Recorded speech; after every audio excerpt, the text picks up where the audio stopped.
and I had sent it, and I knew I'd put the right county in, but it somehow got sent to another county and then got canceled, and they didn't really let me know. And so whenever I went to kind of go get your absentee voting type stuff, I realized that I wasn't registered to vote still, and I thought I had sent it in. But obviously, I was able to do it again. I was able to stay on top of it and making sure that I got registered and everything like that.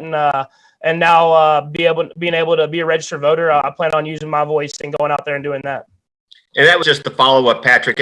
You've made this a sort of a platform of yours. I wonder, we're less than 3 weeks till the election now. Will you be doing anything more in particular to raise awareness and just get your voice heard about getting our voices heard? Yeah, I mean, I'll do what I can, and I think the biggest thing is, like you said, is just using your voice. No matter what that voice is, whatever your opinion is, just using your voice that you have the platform and you've been given, in a very important year, to go out there and do what you can to be a part of this country and be a part of trying to make us better every single day. Let's go next to Matt McMullen. Go ahead, Matt. Hey, Patrick, to follow up on that, actually, so Arrowhead will be a polling location here for the general election, and you and your foundation, 15 in the Homies, played a huge role in making that happen. Can you walk us through that process and why that was important to you? Yeah, I mean, obviously, it started off with great communication with the organization and the Kansas City Chiefs of trying to use Arrowhead as such a historic place, such a great spot in this community as a place for people to come together and vote and use their voice. And so with talking with them and the people in my foundation, we were able to make that stuff come to life. And I'm proud of this organization and my foundation for being able to do that, along with other guys on the team who were really impactful of making it a polling place so everybody can use their voice and have a neutral ground to go do it. Let's go next to Herbie TLP. Go ahead, Herbie. Hey, Patrick. Good afternoon. In light of Sammy Watkins' hamstring injury, McCole Hardman probably is going to see a bigger role.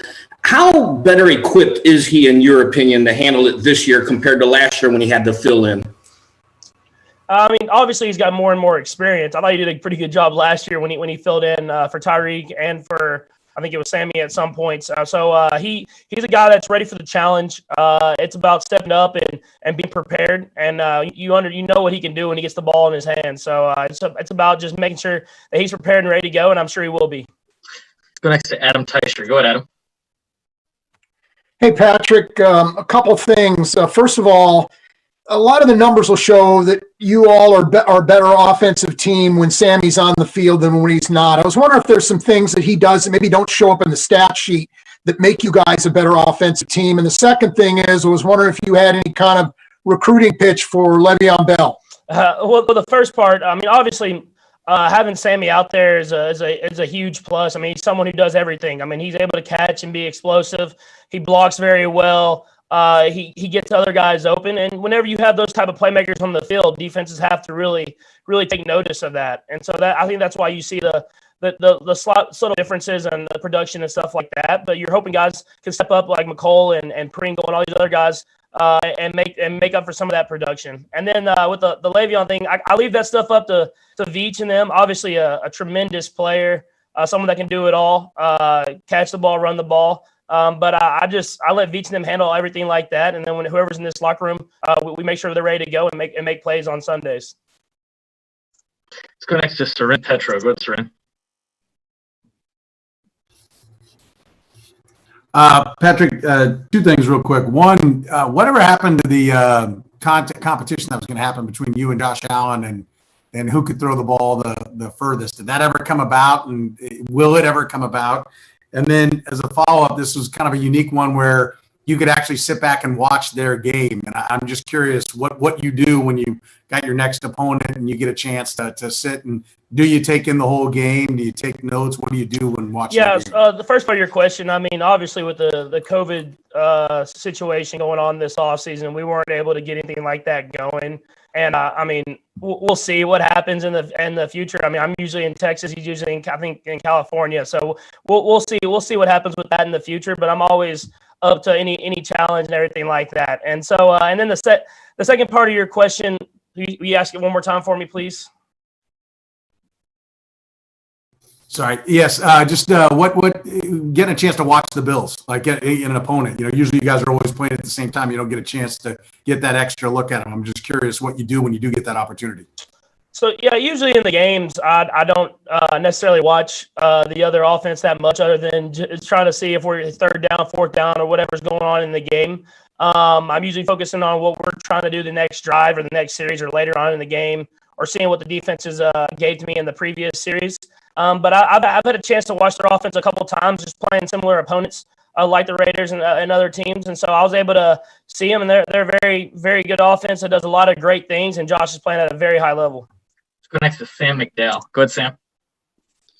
Hey, Patrick. Brad, I'll have a follow-up to this, but you've always been a pretty candid critic of your own play. I'm wondering when you watched film of Sunday's game, what you thought. Yeah, I mean, we just didn't execute like we wanted to the entire game. I mean, we had some shots here and there that we hit, and we were able to go down there and score some points. But we just didn't execute and play to the level and the efficiency that we're used to playing at. And when you play against another team that's a great opponent and you're not executing at a high level and putting your defense in bad situations, usually you don't win the football game. And so we understand that and know that we can't just rely on the big play. We got to make sure that we execute at a high level. And when the big play comes, we have to find a way to hit it and win the football game. And the second thing is you were out of the pocket a lot on Sunday. What do you attribute that to? Yeah, I think it's a combination of a lot of things. I mean, obviously they did a good job with their game plan of covering the guys that I wanted to go to, and getting some pressure. But I also I bailed on the pocket sometimes, and I ran out of the pocket sometimes. So it's a combination of a lot of things, but it all really goes down to execution and being able to execute from the pocket. And whenever I do get outside the pocket, I have to make plays happen too. So hopefully this week we'll come out and play another great defense, and hopefully come out with a little bit better effort on our end. We got 3 hands up. We'll just go right down the line. Harold, Pete, and then Sam. Go ahead, Harold. Hey, Pat. You kind of mentioned, Sam kind of mentioned what I was going to ask you first, but we'll move on with that. Monday, 4:00, usually reserved for like a JV team or a high school football practice, and now it's an NFL game. Just your overall thoughts on playing in the afternoon on Monday, how weird that is, and do you get with the mayor to try to get people out of work early to try to get them a little later to watch the ball game? Well, I didn't think about that with the mayor, but hopefully people are able to watch it whenever they get off work and everything like that. But for me, it's just like any other football game. We understood the challenges coming into the season and had to be able to expect the unexpected. And it's going to be a Monday game, which will be our third Monday game in 4 weeks or whatever it is. And so we're excited for the opportunity to get to play in front of everybody and get to play against a great football team. Go to Pete Sweeney. Go ahead, Pete. Pat, it seems like a lot of the good quarterbacks in the league, everyone always has his go-to guy. For you on 3rd and long, or you're looking for somebody, it tends to be Travis Kelce. What about that relationship do you think has made him develop into what has become your go-to guy? I just think he does a great job of finding ways to get open, even after the routes that he runs might not be there. He's a guy that just continues to work. And he continues to make sure that he's working and trying to get in my vision. And so when I do make you scramble, sometimes you see him being the recipient of that. But that, as well as a lot of those 3rd and longs, Tyreek and McCole and those guys are kind of getting double teamed over the top, so he's able to work. So it's a combination of those things, and it's something that we're going to continue to try to get better at and stay out of those 3rd and longs as much as possible. Let's go last to Sam Mellinger. Go ahead, Sam. Patrick, I think this is fair to say you're a naturally positive person. I also think that even after some wins this year, in the press conference, you've been pretty clear that you weren't happy with the performance. I'm just curious, in general, your leadership style, if you feel like it's evolved in the last couple of years, if you're more comfortable, or if you feel more of a need to sort of challenge rather than encourage. Not necessarily. I think There's been a lot of talk, obviously, this week about you facing the Steelers for the first time, and I know you've put this in the past. Are you confident that the Steelers have done the same? We'll see when we play, but I mean, their head coach said they're past it. We're past it as a team, and we're ready to go out there and play ball. I think it was Austin Hooper yesterday was saying that there's been just a quiet confidence around the building of late, especially during this 4-game winning streak. Have you sensed the same feeling as you guys get ready for a big game?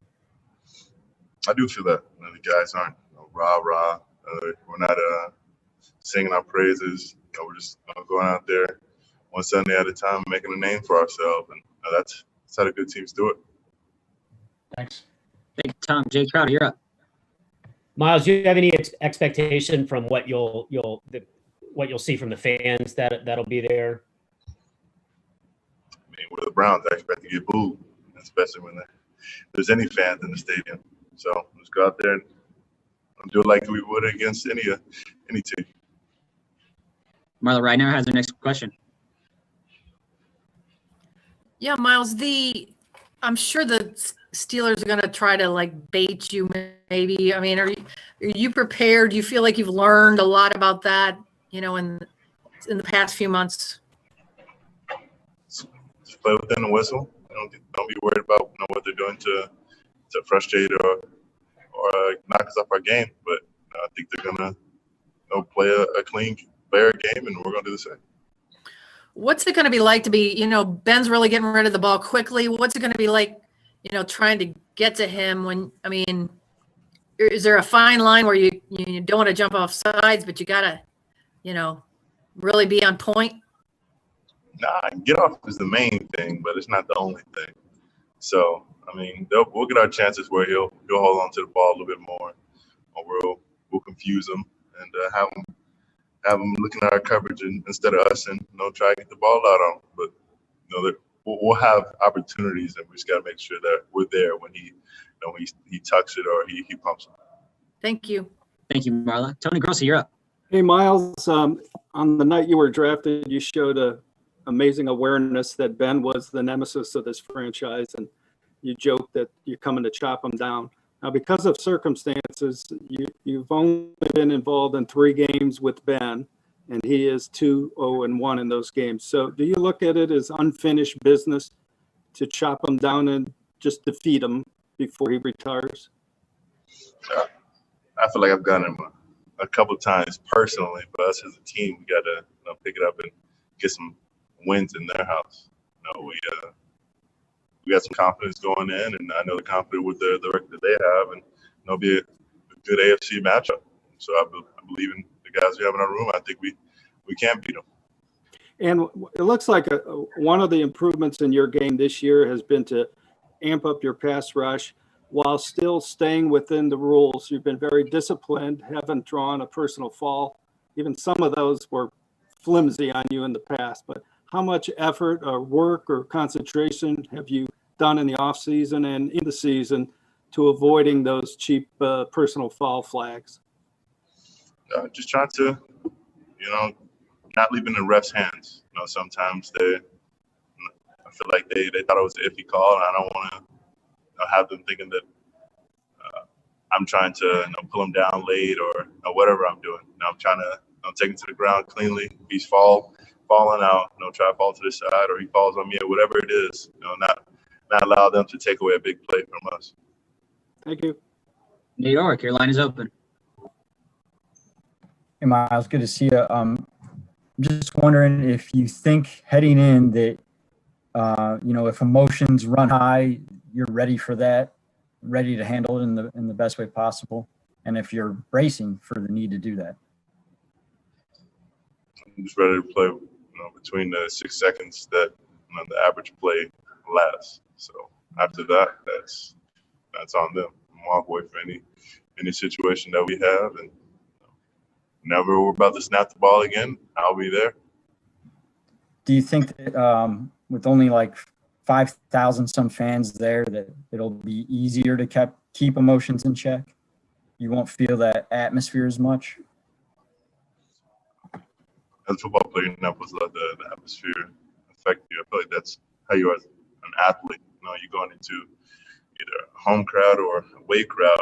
You got to play within yourself and allow those emotions to remain inside of you, but not guide you in your actions. So just play how you always have, no matter if someone's there or no one's there.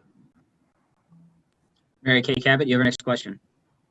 Hey, Miles, you had mentioned that you would possibly be interested in clearing the air with Mason Rudolph. Obviously, this is going to be the first opportunity that you would have to actually see him on a football field or shake hands with him or do whatever you might try to do.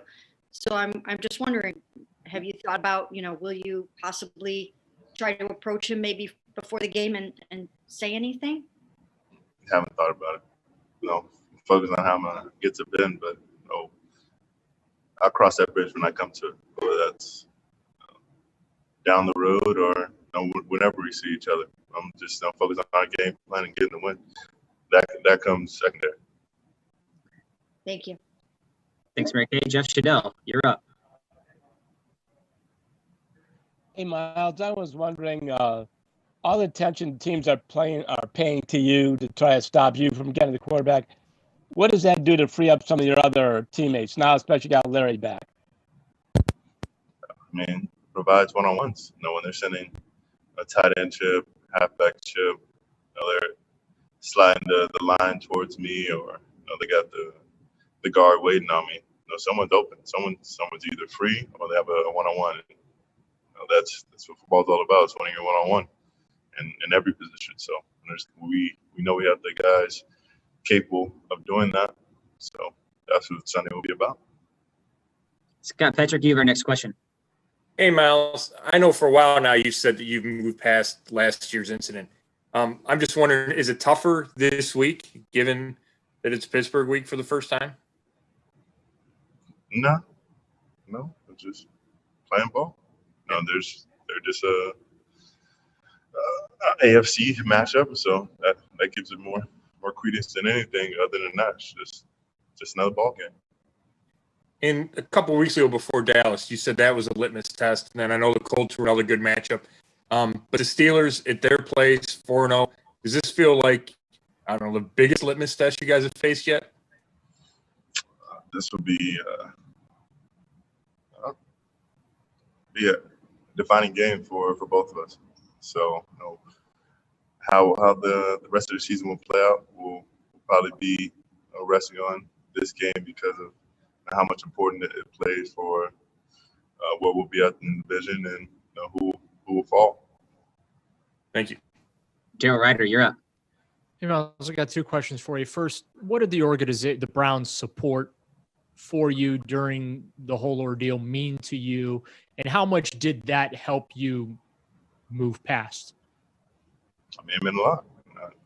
They stuck by me through that time, and that's all you can ask for from an organization. But like I've said, we're past that. That was last year. And none of that remains for either side. We're just focused on winning games. And focusing on this year, you've talked about, you've been pretty open about wanting to be one of the forces that gets this franchise turned around. And the Browns haven't won in Pittsburgh in 16 years. What do you think a win Sunday could do for not only the team, but the organization as you guys continue to turn this thing around?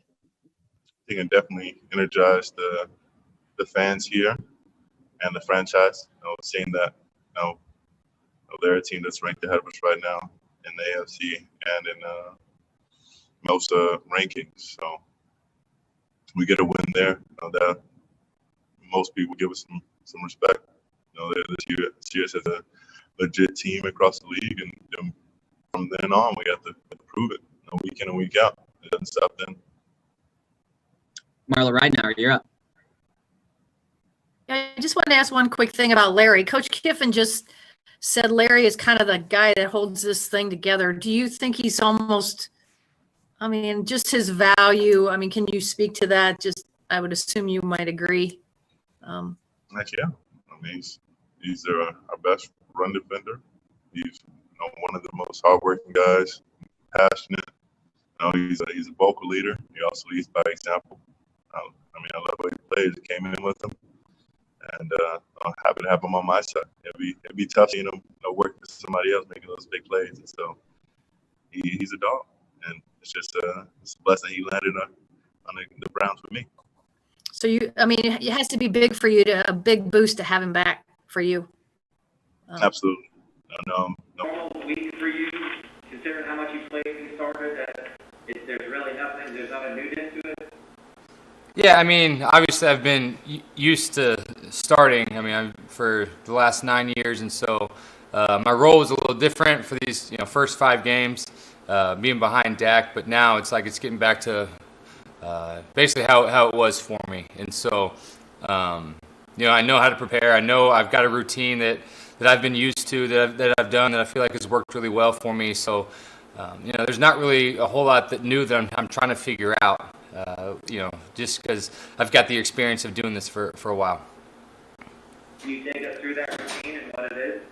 Yeah, I'm just saying this is what I'm going to look at on film and, what days I'm going to study what and everything like that. So now I've got my routine down. What's the key for you and Cal to make sure you're on the same page play calling before the game? Yeah, I think it's just the constant communication. I think just us being on the same page with how we're wanting to do things, what I'm comfortable with, and what he's comfortable with. We don't see things changing much. I feel like we can just run this offense. I've been in a lot of different systems and kind of been through it all. So I like everything that we're doing, and just my job is to just keep this thing going exactly how Dak had it. Dak was playing really well, and we don't feel like we want there to be any drop-off since he's not in there. Andy, your coaches and teammates have said that in the quarterback room you've been vocal since you got here. Are you more vocal though in team-wide meetings now than you were a week or two ago?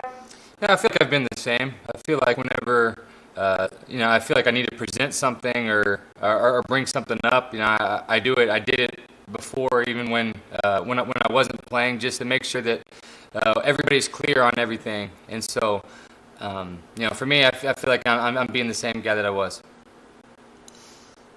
How important is the relationship as a quarterback between you and your center, and what sort of conversations and meetings have you had with Tyler Biotish so that you guys can be where you need to be come Monday night?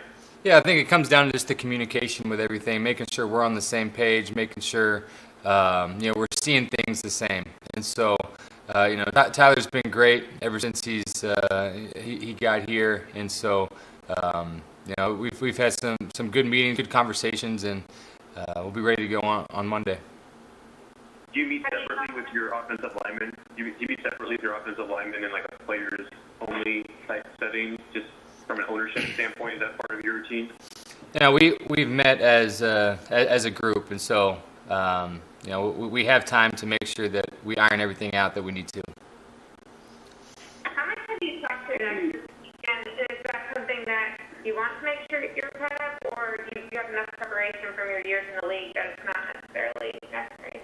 I missed the first part of your question. I'm sorry. How much have you talked to them this week, and how much do you think it would be helpful, or is your preparation from all your years in the league fine? Yeah, I've talked to Dak, more just checking on him, just see how he's doing. He's been in getting treatment and different things like that. So I've been able to see him and talk to him. But from my preparation standpoint, I've just I've been just trying to handle it like I have been, and so Dak's been very supportive, and I can't thank Dak enough for just what he's meant to me, just to be around him and watch him work, watch how he prepares, watch how I've loved seeing it, and so now I feel like it's going to make me a better quarterback. Andy, when you signed with the Cowboys, you mentioned that you still want to start in the league. You get to do that now. So what do you think you need to show the rest of the league that you still got it, that you can be a high-quality starter in the NFL? Yeah, I think for me, I just got to run this offense, how it's supposed to be run. I feel like I've just got to be me and kind of let my play speak for itself. I feel like there's a lot of talent on this team, and my job is to distribute the ball to our guys, let them go make plays, and just be me throughout the whole process of it all. And so, like I said, I feel like I still have a lot of good football left, and I'm anxious to go show this for the rest of the season. The first 4.5 games, you were able to observe an NFL games from a different vantage point, different perspective. Do you think at all that made you a better quarterback? Just that vantage of just kind of being away from it, from the outside looking in, but still being part of the process? Yeah, obviously it's a different perspective, and so I mean, your role is a lot different, and you're seeing things from a different vantage point, being on the sideline and not being the guy out there. So I think it definitely gives you appreciation for being out there, being the guy, being the one that's out there with the ability to impact the game. And so, yeah, I mean, I definitely think it's going to make me a better quarterback. Is in that locker room. I'm sorry. When someone is as beloved as Dak is in that locker room, how do you go about making your own imprint as far as leadership and kind of showing that your way is maybe different than Dak?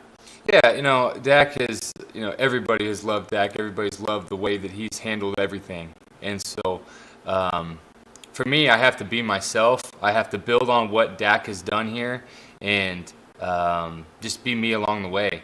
I'm just not trying to take anything away from Dak and everything that he's done, but at the end of the day, I'm the one that's out there, and I've got to be the guy that, that's going to get everybody's attention, is going to lead this group since Dak's not here. And so, like I said, our standard of play and the standard is still high, and we expect to go out there and play well.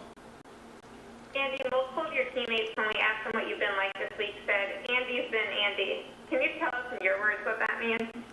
I think it's kind of what I've been saying. I feel like I'm just being myself. I'm being how I was. I was running a scout team, and so the same way that I was in the huddle there, it's the same thing that I'm kind of bringing to, that first group when you're running our offense and everything. And so I'm just trying to be myself throughout this whole process. And, I think that's what everybody means by that.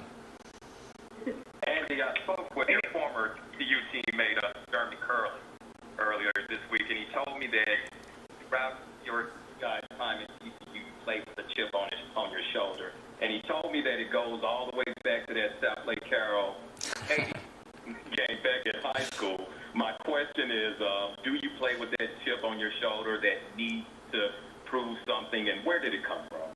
Yeah, I mean, I think, you're going to bring up the South Lake game, the state game, my senior year. Unfortunately, we didn't win that one. But, I think that's kind of just part of it. You want to go out and you want to prove